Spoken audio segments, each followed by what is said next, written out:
Nikki Strong, and this is VOA1, The Hits.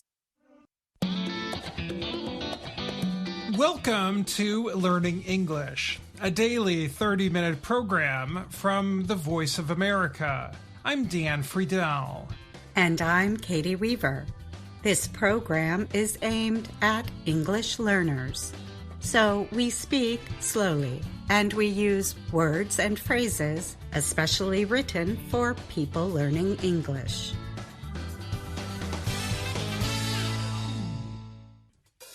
Today, on our last podcast of the year, Anna Mateo is here for a conversation about goals and our plans for 2024.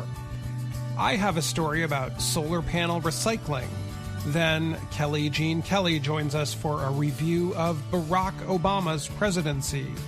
But first, a look at the biggest higher education stories of 2023.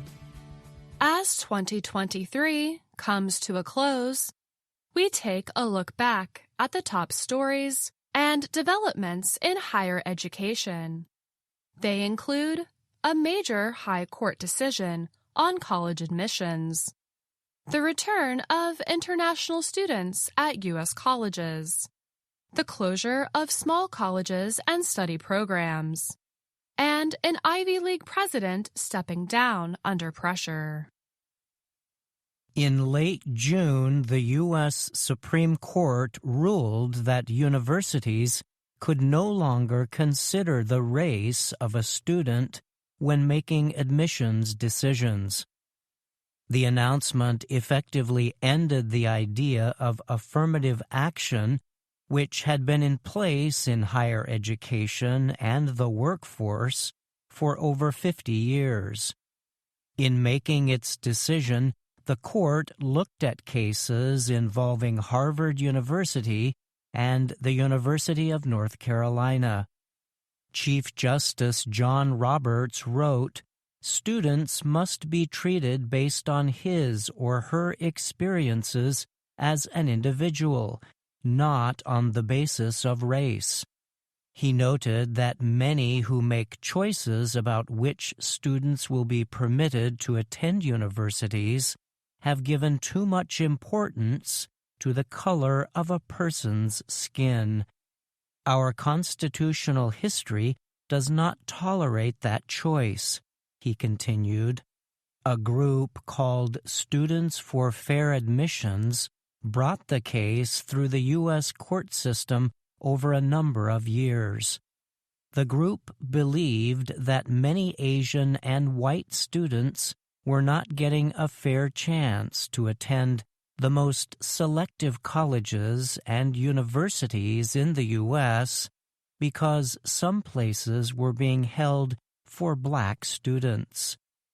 U.S. President Joe Biden spoke in favor of racially diverse colleges and universities after the decision came out. Many universities said they will change the writing requirements of their applications in order to learn of the life experiences of applicants.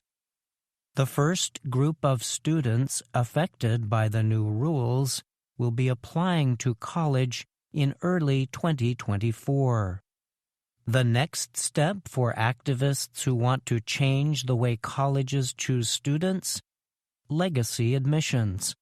A group based in Boston took legal action against Harvard University, saying it should no longer give preference to students whose parents attended Harvard or give money to the school.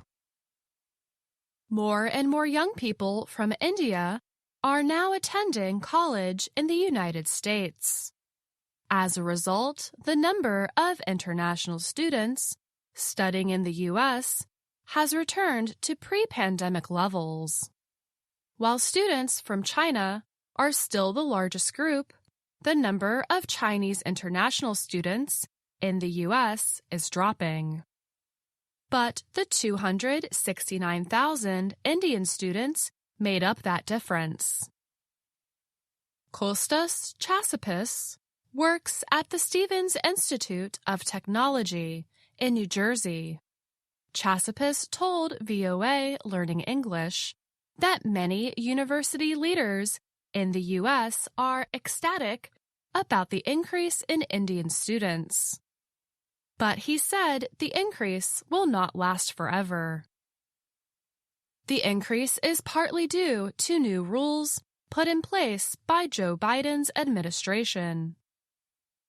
They permit students who complete study programs in STEM, science, technology, engineering, and math to stay in the U.S. for extra work experience.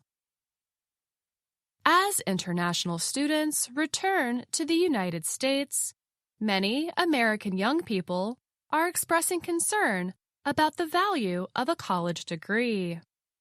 The number of American college-age students seeking higher education started falling before the COVID-19 pandemic. Today's young people find that they have work possibilities that pay well even without a college degree. Some say the cost of attending college is simply too high.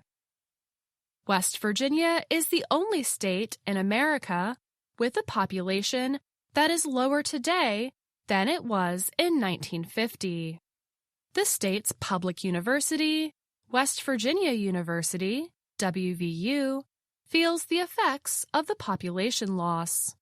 Today, its main campus has about 25,000 students. That number is 10% lower than it was in 2015. WVU is facing a $45 million budget deficit. Last summer, WVU announced plans to cut some study programs. The school will end some language studies, music instruction, and writing programs. In addition, 100 educators will likely lose their jobs.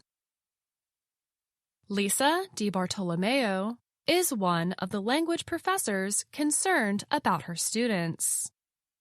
She said, "The best and the brightest students don't see a future for themselves in West Virginia."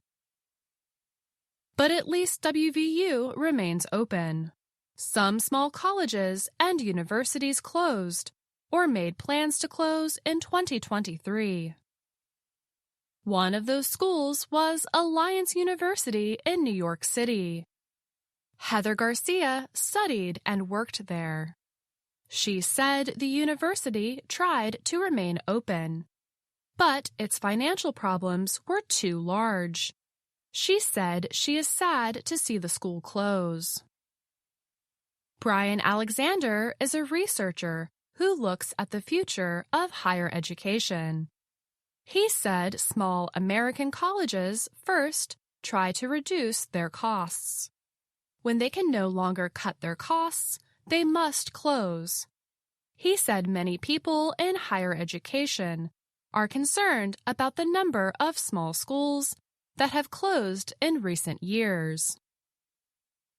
"I think within higher ed, the alarm has already been sounded," Alexander said. "Presidents, deans, provosts. This is the stuff that keeps them up at night."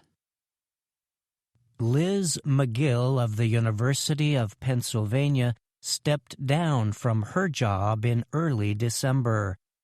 McGill, along with Harvard President Claudine Gay and Sally Kornbluth of the Massachusetts Institute of Technology, appeared in front of Congress on December 5th. Lawmakers asked the presidents if they felt calls for violence against Jewish people should be against school rules.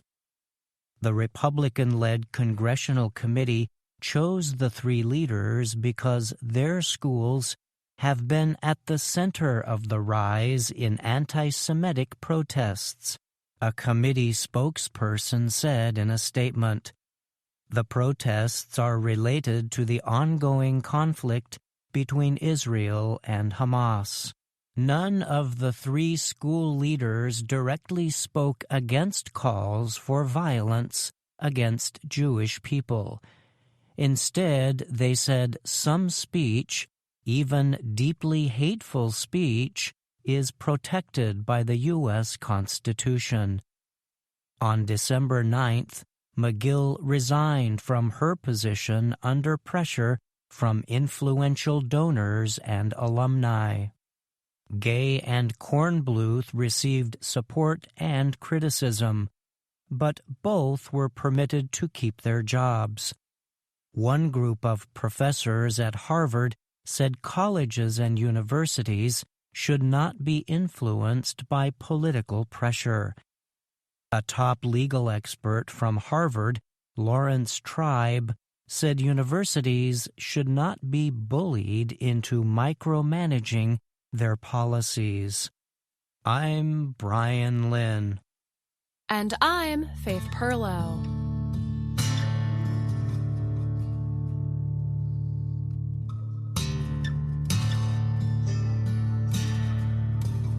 The first generation of solar panels in use on homes and other buildings will soon be too old to work anymore.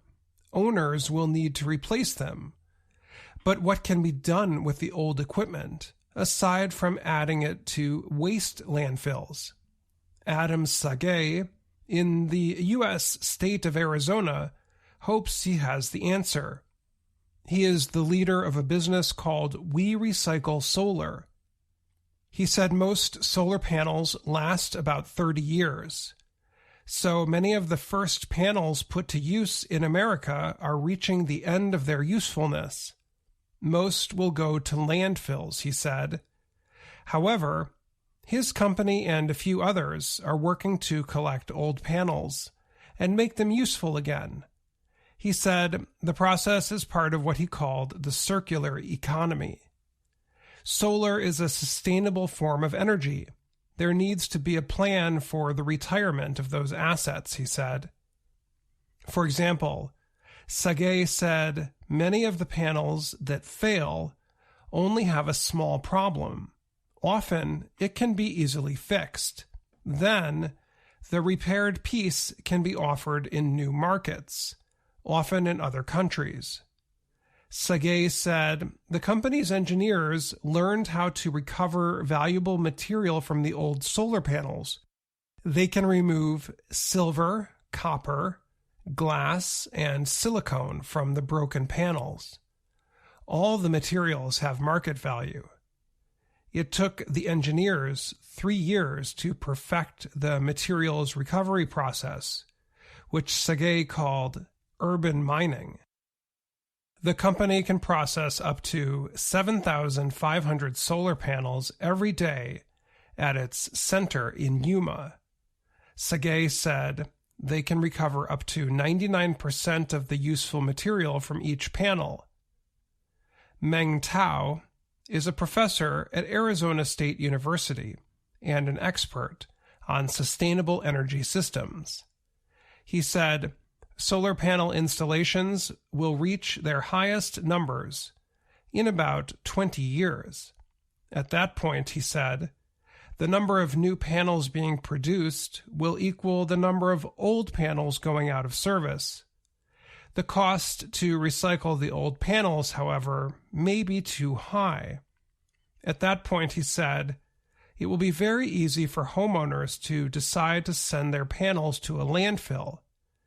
But the U.S. government, he said, should provide money for solar panel recycling projects as part of its environmental policies. That way, making a better choice will be easier for homeowners. Sage said he hopes his company is getting into the business at the right time. Recovering the materials from old panels is costly work. He said it takes a lot of labor, time, and energy.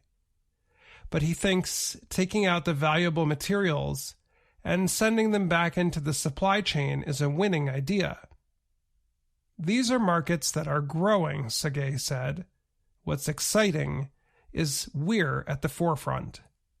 I'm Dan Friedel.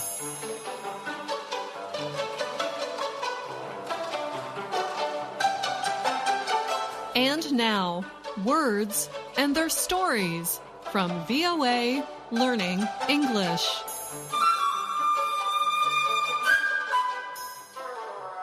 December 31st, 2023 means the new year 2024 is nearly here. At this time of the year, many people set New Year's resolutions. Many people want to make a change in life, and others set a goal. So today, we talk about the word goal. You may know this word because you shout "goal" when your team scores. It is exciting. It is also exciting when we reach our personal goals. A goal is something we want to reach. It is something we work toward. It is important to have goals in life and a plan to achieve them. A football player's goal is to score a goal, and a goalie's goal is to stop a goal. Let's continue talking about sports. Many sports involve not only goals, but also a goal line. A goal line gives the space on the field in which you can score or make a goal. Let's talk about American football for a minute. That sport involves tall goalposts. To make a point, a kicker can kick a football between the posts and score. Now, imagine if you are kicking that ball. You have the goalposts in your sights. You kick. It looks good. It looks like the ball is going to go between the posts. But then, at the last minute, someone moves the goalposts, and your ball does not go through. To move the goalposts as you are kicking the ball would not be fair. If someone moves the goalposts, they are changing the rules of the game or a situation to meet their own needs. Let's say you are building a house for someone. Both of you agree on a design, plan, and price to build the house, and a date to complete the building. As the date of completion arrives, the soon-to-be owner wants to change the design of the house. She says that she wants the new design for the same price. You could say that she has moved the goalpost, or you could say that she has moved the goal line, because some sports use a line and not a post, and some sports use both. People who have the goal line or goal post moved on them may fall short of their goals. If you fall short of your goal, you do not accomplish it. You do not succeed. To reach your goals, it is a good idea to have a plan. Set out small steps you can do to reach your goals. And when you complete those small steps on your way to your end goal, make sure to celebrate. And make sure no one moves the goal line on you. And that's the end of this Words and Their Stories. Until next year, I'm Anna Mateo.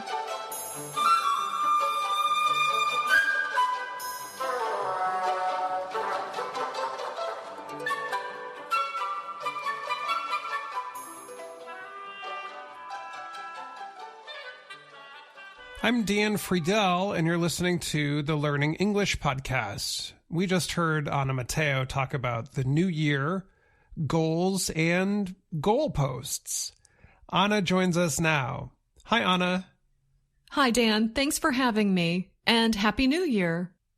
Anna, thanks. Happy New Year to you, too.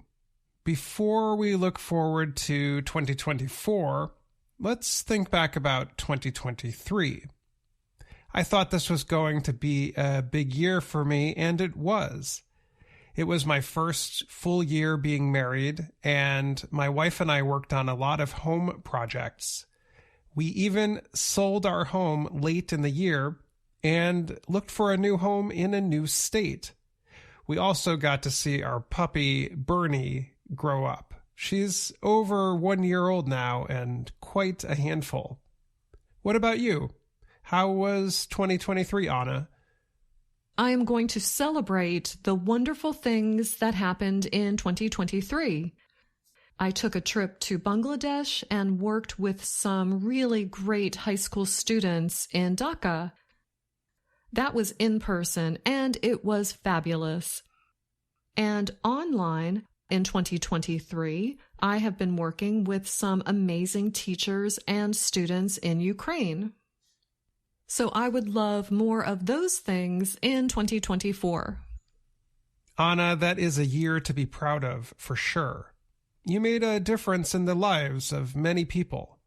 What are you planning for 2024? Do you have any big resolutions or goals? For 2024, I am also looking forward to getting back to some things I really enjoy doing, like studying Chinese, playing the piano, and writing songs.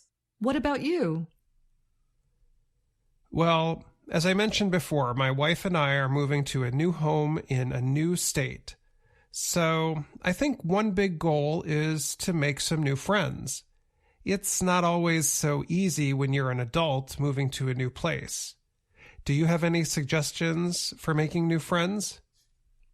Dan, I think you should just put yourself out there and try a lot of new things.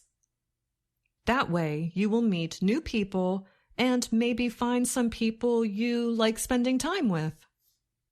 That sounds like some good advice, Anna. We are talking about goals for the new year right now, but you also mentioned the idea of moving the goalposts or moving the goal line in this week's episode. Have you ever been in a situation where someone has moved the goal line on you? I can't think of a time this happened to me, but recently I was watching a show about buying real estate, and one of the agents used this expression. Okay, so the house hunters gave the real estate agent a list of things they wanted in the property. And one of the things was the house must be near the city center. So the agent based the search on that. But then after viewing only one house, they said they wanted to live way out in the country.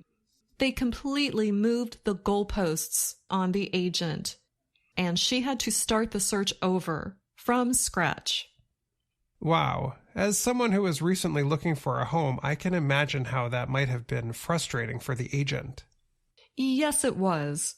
But luckily, it is a TV show, so she was probably getting paid pretty well for her work. That's true. In the end, I'm sure it worked out for everyone.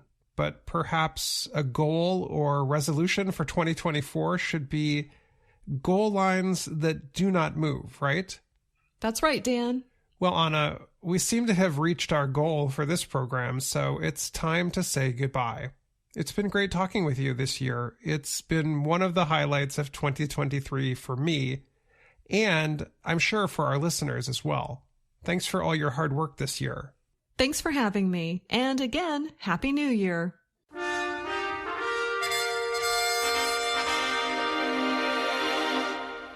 VOA Learning English presents America's Presidents. Today we are talking about Barack Obama. He first took office in 2009 and was re-elected in 2012. Because his presidency is so recent, this program will not try to offer a historical perspective. But one part of his legacy is already clear.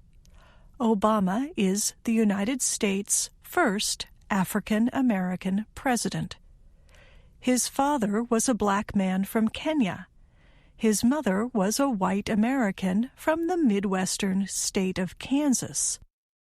For many Americans, Obama's presidency was an important symbol in a country that permitted black people to be enslaved. And even after the U.S. Constitution officially banned slavery in 1865, African Americans have been extremely underrepresented in the U.S. government. By 2009, only 5 African Americans had ever served in the U.S. Senate, and Obama was one of them. Even many people who did not vote for Obama said his election to the country's highest office made them proud or hopeful. A public opinion survey immediately after Election Day found that 2/3 of Americans believed that the country's racial conflicts could be resolved.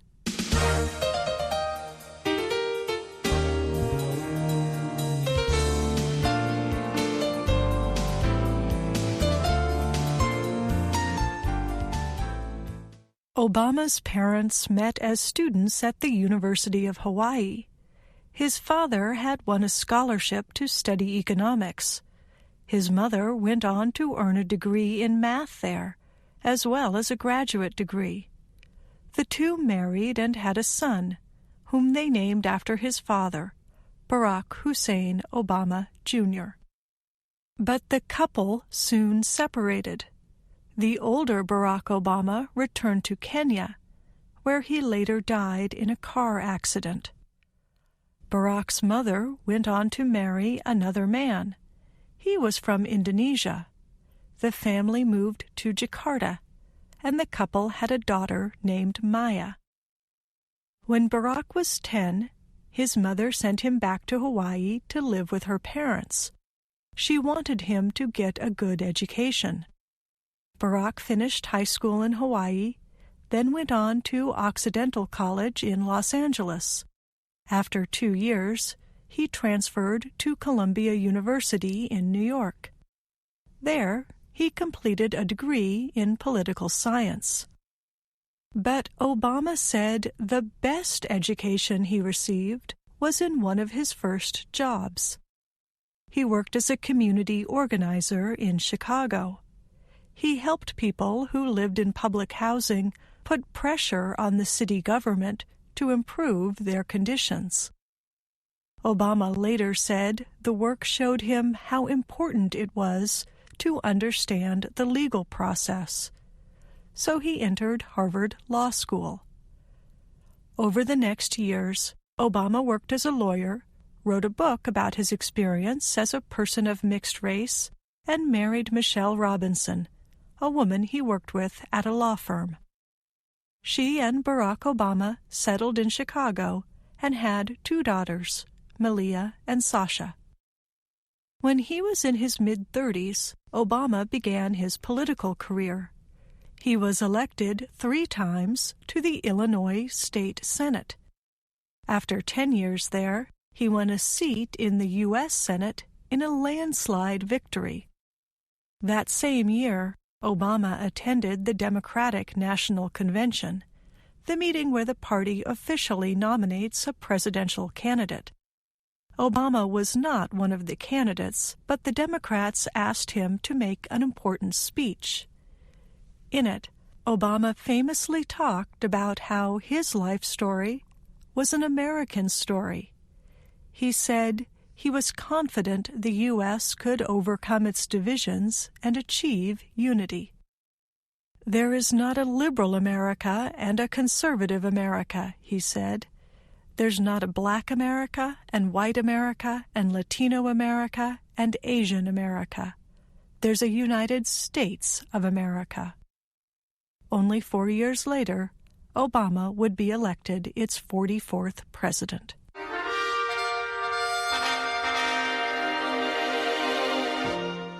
I'm Kelly Jean Kelly.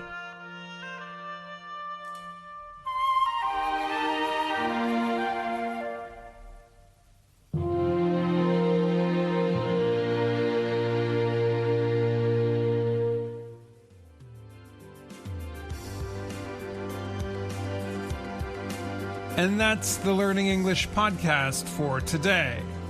Thank you, Kelly, for that report. And thanks to our VOA colleagues for their work on today's program. Most importantly, thank you for listening. For more, visit our website at learningenglish.voanews.com. I'm Katie Weaver. And I'm Dan Friedel.